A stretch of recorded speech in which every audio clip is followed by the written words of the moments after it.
solo, yo creo que también hay que tener en cuenta, no he visto quién ha hecho la pregunta porque no. Perdona, es que no te estaba viendo.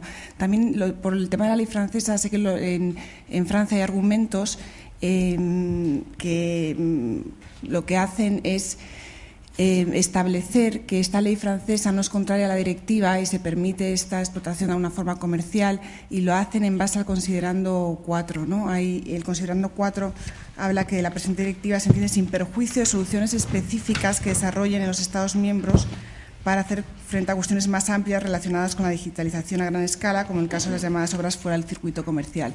No estoy diciendo que ese argumento sea correcto, pero se está utilizando este considerando para justificar que la ley francesa es acorde con la directiva. Sí. Buenas noches.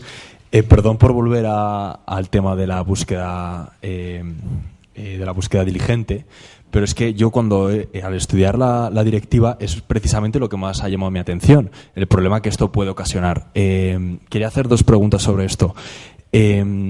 Usted, Patricia, ha dicho antes que no sé si lo he entendido mal, pero que el criterio que se hubiera establecido simplemente, que no se hubiera desarrollado más, era que a veces para llegar a un acuerdo entre los interlocutores pues se llega a un consenso que quizás es este, y que luego ya se podría resolver con la transposición que hiciese cada Estado miembro. Pero mi pregunta sobre todo es que cada Estado miembro hará una búsqueda diligente conforme a la buena fe y a las fuentes que tenga a su alcance. Entonces, como no conozco cuáles son las fuentes de las que pueden tirar cada Estado miembro, me pregunto que igual hay algún Estado miembro que no tenga igual las mismas posibilidades de búsqueda que otro Estado miembro, o los mismos canales. Entonces, sobre todo teniendo en cuenta el artículo que si se reconoce en un Estado miembro que es obra huérfana, ya se aplica al resto de Estados miembros, lo encuentro un problema muy grave. Vamos a ver, yo cuando hacía el comentario de que en las directivas europeas por lo general es difícil llegar a un consenso y por eso a veces las soluciones son como más esponjosas, no me refería solo en concreto a la búsqueda diligente, sino en general todo el texto. Es llamativo que esta directiva tiene más considerandos que artículos. Generalmente cuando eso pasa es porque hay más cosas que clarificar que acordar.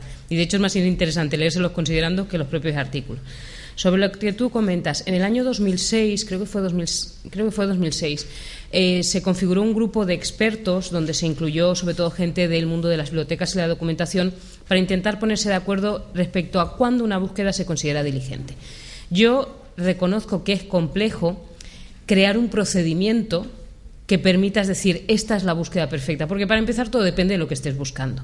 Entonces, al final se ha decidido simplificar, en mi opinión, en exceso, diciendo, bueno, la búsqueda diligente se va a definir no en función de cómo la hagas, sino de las fuentes que consultes. El anexo que incorpora la directiva te da una lista de lo que se consideran que son las fuentes de información que como mínimo cada Estado miembro para cada tipo de obra va a tener que incorporar. Pero ahí sí que es el problema que yo comentaba antes y que es el que tú ahora apuntas. No en todos los países el nivel de rigor de esas fuentes tiene por qué ser el mismo. Y, por tanto, aquí en España, por ejemplo, hablar de el repertorio de Cedro puede ser y se puede considerar que es una fuente de información segura, fiable, completa, pero en un país donde, por ejemplo, en Italia, que ni siquiera hay una única entidad de gestión para titulares de obra impresa, hablar del repertorio de su entidad de gestión es como hablar del catálogo de la librería de al lado. Entonces, es ahí donde se pueden producir esas disparidades y es ahí donde puede generar pues esa incertidumbre tanto para el que va a ejercer, se beneficiarse del límite, como para el propio titular.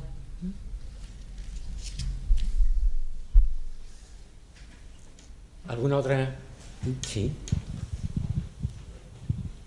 Hola, buenas noches. Yo, sin poner en duda los defectos que adolece la directiva, como estaba analizando, se me viene la duda a la cabeza de que si dejamos en manos de entidades privadas, que no entidades de gestión colectiva, la digitalización de la obra huérfana, si no estaríamos incurriendo un poco en el peligro de un poco monopolizar esta digitalización y si ello podía incurrir en alguna consecuencia negativa para el usuario final, de que sobre el precio, de que se encarecería mucho, no sé. Bueno, desde mi punto de vista, la digitalización, el hecho de abrirla a las entidades privadas no significa que solo una entidad privada tenga monopolio sobre este tipo de obras, ¿no? Pero los recursos los tiene casi todos. O sea, Google es la que más... Claro, ese fue exactamente el problema del acuerdo, bueno, de la digitalización que se llegó a Estados Unidos y del acuerdo al que se llegó con los editores en Estados Unidos, que al final el tribunal que tenía que aprobar ese acuerdo extrajudicial, el tribunal llegó a la conclusión, no estableció que había habido una infracción de derechos de autor, ni entró a juzgar el tema de si había habido fair use o no, sino simplemente consideró que había habido una ventaja competitiva, lo que comentaba al principio, ¿no? De alguna forma desleal por parte de Google, porque Google había empezado a digitalizar con muchísimo más tiempo y de forma masiva, ¿no? Entonces ya tenía ventajas sobre otros operadores en el mercado. Ni siquiera estábamos hablando de bibliotecas públicas, porque esas copias se van a dar a las bibliotecas y las personas tendrán acceso a esas obras. El tema es el uso comercial de esas obras, empezar a venderlas, explotarlas y que se puedan comprar. Entonces, operadores como Amazon y otros competidores presentaron todo este tipo de preocupación y fue lo que caló con el juez en Estados Unidos, esa situación de alguna forma de desventaja de otros operadores comerciales privados, pero no el tema de que el usuario se fuera a ver perjudicado, más bien al contrario, porque cualquier entidad podría empezar a digitalizar y vender a otro tipo de precio, no en Europa porque hay precios fijos, pero en Estados Unidos. Pero yo creo que al final el usuario se ve beneficiado en general con toda esta carrera para digitalizar.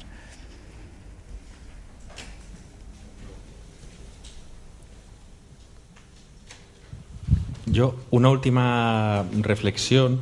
En el sistema norteamericano, Google o cualquiera puede digitalizar los libros dentro de las coordenadas del Fair Use, que son unas coordenadas extremadamente estrictas y reducidas. Sí. En el sistema europeo es verdad que no lo hace una entidad privada, lo hacen entidades públicas, pero no existe en absoluto esta restricción. Es decir, si la obra es declarada huérfana, se puede no solo reproducir, sino poner a disposición del público sin ninguna otra limitación, para facilitar la facilitación del acceso a los mismos con fines culturales y educativos. Es decir, se pone en la página de la biblioteca para que cualquiera se la descargue.